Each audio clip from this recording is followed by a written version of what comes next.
Salam, hər vaxtınız xeyir olsun. Bugün əsir Azərbaycanın və Azərbaycan şeirlərinin müqayisəsinə diqqət yetirəcəyik. Qeyd edim ki, müqayisələr mənə məxsusdur. Bəndlər şəklində yazılma hər iki şeirdə öz əksini tapan məqamdır. Beşlik şəklindədirlər ikisi də, lakin müxəmməs deyillər. Yəni, bəndlər 5 misradan ibarətdir, müxəmməs deyillər. Qafiyələri zəngindir. Məsələn, diqqət yetirək, deyir ki, hanı məni gül qoynunda doğuran, xəmirimi göz yaşı ilə yoğuran, beşiyimdə layla balam çağıran, yoğuran, doğuran, çağıran ifadələri zəngin qafiyə yaratmışdır.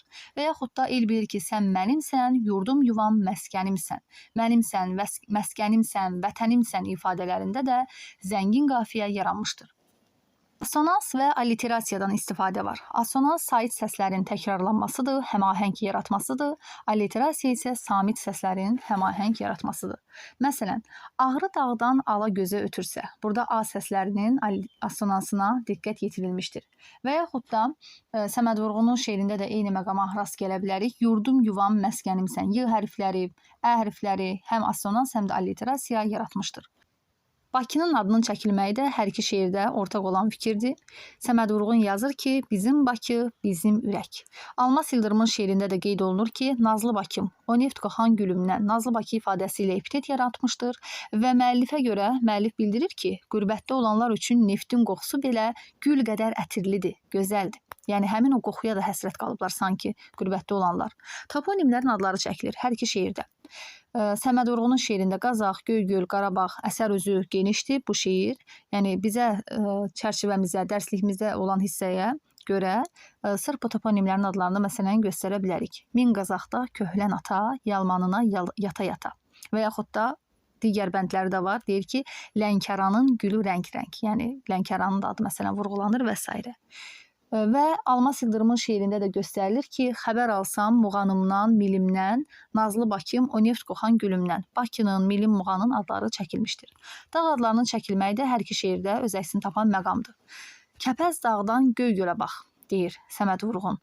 Ağrı dağdan ala gözə ötürsə deyən də Almas Yıldırımdır. Yəni, nəyi ötürmək lazım idi? Ala gözə salamı. Deyir, mən salam desəm, rüzgar alıb götürsə, Ağrı dağdan ala gözə ötürsə. Yəni, salamı küləklə ötürürdü müəllif. Sovet dövrünə işarə edilmişdir hər iki şeirdə. Düşdün uğursuz dillərə, yəni uğursuz dillər deməklə Səməd Vurğun Sovet işğalı altına düşməyimizə işarə etmişdir. Və bu sərsəm gidiş dursa oy deyir Almas Yıldırım.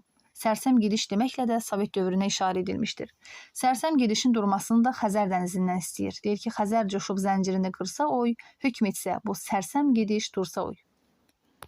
Keşməkeşli tariximizə işarə var hər iki şeirdə. Səməd Vurğun yazır ki, nələr çəkmiş başın sənin, bilinməyir yaşın sənin, vətənin başına gələn o ağırlı, acılı, bəlalı günlərə işarə edilir. Və Azərbaycan mənim bəxtsiz anam oy deməklə də Almas Yıldırım bu bəxtsiz sözü ilə başımıza gələn fəlakətlərə, ikiyə ayrılmaya, bunların hamısına işarə etmişdir. İnsanlarla olan əlaqəyə yer verilib. Səməd Vurğun deyir, sınamışam dostu yarı.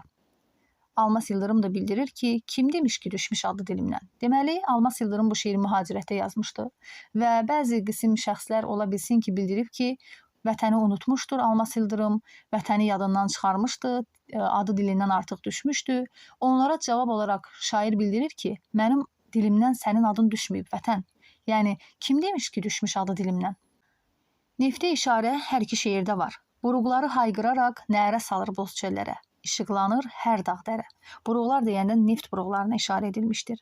Nazlı Bakım, o neft qoxan gülümdən ifadəsi də Almas Yıldırımın şeirindən keçir, neft sözü. Vətənə məhəbbət hər iki şeirdə öz əksini tapan ən ümdə məsələlərdən biridir. Şairlər vətənə ürək dolusu ilə sevgilərini hər bir misrada bildirirlər. Bədii sual. Ayrılarmı könül candan? Azərbaycan, Azərbaycan. Səməd Vurğun deyir, sənsiz neyilim Allahı mən, dini mən, yəni vətən və din məfhumlarını qarşılaşdırır burada müəllif və bu dilemma arasında vətənə daha üstünlük verir. Deyir ki, vətən mənim üçün sanki müqəddəs bir yerdir. Vətəni özünün Kəbəsi, müqəddəs yeri, istinadgahı hesab edir. Xəzər dənizinə işarə edilməyib. Bir dön bizim Bakıya bax. Sahilləri çıraq-çıraq. Xəzərin sahillərinə söhbət gedirdi və əsər böyükdür. Əsərin orijinalında Xəzər dənizinin adı çəkildiyi bəndlər də var. Biri də belədir. Bir tərəfin bəhri Xəzər, yaşılbaş, sonalar gəzər. Yəni Xəzər dənizinin adına işarə edilmişdir. Quzğun dəniz ifadəsi Azərbaycan bayrağının şeirində də keçir.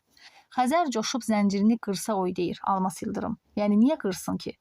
Çünki Xəzərin özü belə sanki müstəmləkə işğal altındaydı. O da bu azadlığına qovuşmalıydı. Zəncirlərdən xilas olmalıydı. Külək təsviri. Nazlandıqca sərin külək sahillərə sinə gərək. Burada Bakı küləyindən söhbət açırdı Səməd Vurğun.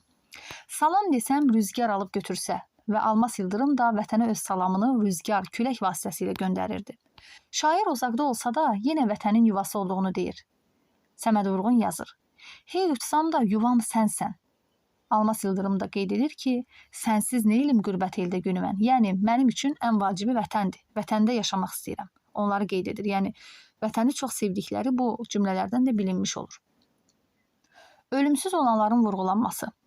Ölməz könül, ölməz əsər, nizamilər, füzulilər. Səməd Vurğun qeyd edirdi. Yəni, bu əsərlər ölməz. Bu könüllərdən qopan əsərlər, misralar heç vaxt ölən deyil. İfadə edir bu misralarda. Vətən onun içindəki ölməz eşq, içindəki sanki dərdi idi. Azərbaycana müraciət edilməyi də iki şeirin hər ikisində var. Azərbaycan mənim eşsiz yurdum oy deyir Almas Yıldırım. Yəni mənim tayı bərabər olmayan yurdum, bənzərsiz yurdum. Ayrılar mı könül candan Azərbaycan, Azərbaycan Səməd Vurğunun şeirində keçən məqamdır. Bədii təsvir və ifadə vasitələrinə hər iki şeirdə rast gəlinmişdir. İndi baxaq, metafor, epitetin istifadəsi. Düşdün uğursuz dillərə, nə saylara, nə sillərə. Bax, burada uğursuz dillər Azərbaycan şeirində epitet yaradan məqamdır və yaxud da digər şeir. Hanı məni gül qoynunda doğuran. Bax, burada gül qoyun ifadəsi epitet yaradıb. Metafora baxırıq. Nazlandıqca sərin külək sahillərə sinə gərək. Səməd Vurğunun şeirində keçir, yəni küləyin nazlanmağı. Hökm etsə, Xəzər hökm etsə, sərsəm gidiş dursa, deyir Almas Yıldırım. Yəni Xəzərin hökm etməyi insana məxsus olan əlamətdir. Köçürülüb Xəzər dənizinin üstünə. Burada da metafor yaradılmışdır. İnversiyaya baxaq. Eşitmişəm uzaqlardan sakit axan arazları. Sınamışam dostu yarı. Səməd Vurğunun şeirindədir. Eşitmişəm ifadəsi əvvələ keçib inversiya yaradıb. Oyanmazmı kör olası baxdım oy ifadəsi də Almas Yıldırımın şeirində keçir. Yəni oyanmazmı ifadəsi əvvəldə. Təkrir. Ölməz könül, ölməz əsər. Və yaxud da Almas Yıldırımın şeiri. Sənsiz neylim qürbət eldə günü mən, sənsiz neylim Allahı mən, dini mən. Deməli, burada sənsiz ifadələri, sənsiz neylim ifadələri təkrir yaratmışdır. Belə, ümid edirəm ki, bu müqayisələr sizlər üçün faydalı oldu. Bütün xırdalıqlara nəzər salmağa, diqqət yetirməyə çalışmışam. Yəni, şeirlərlə bağlı olan müqayisələrimiz bu qədər. Belə izahların çox olmasını istəyirsinizsə, kanala abunə olun və bəyənməyi unutmayın. Təşəkkür edirəm dinlədiyiniz üçün.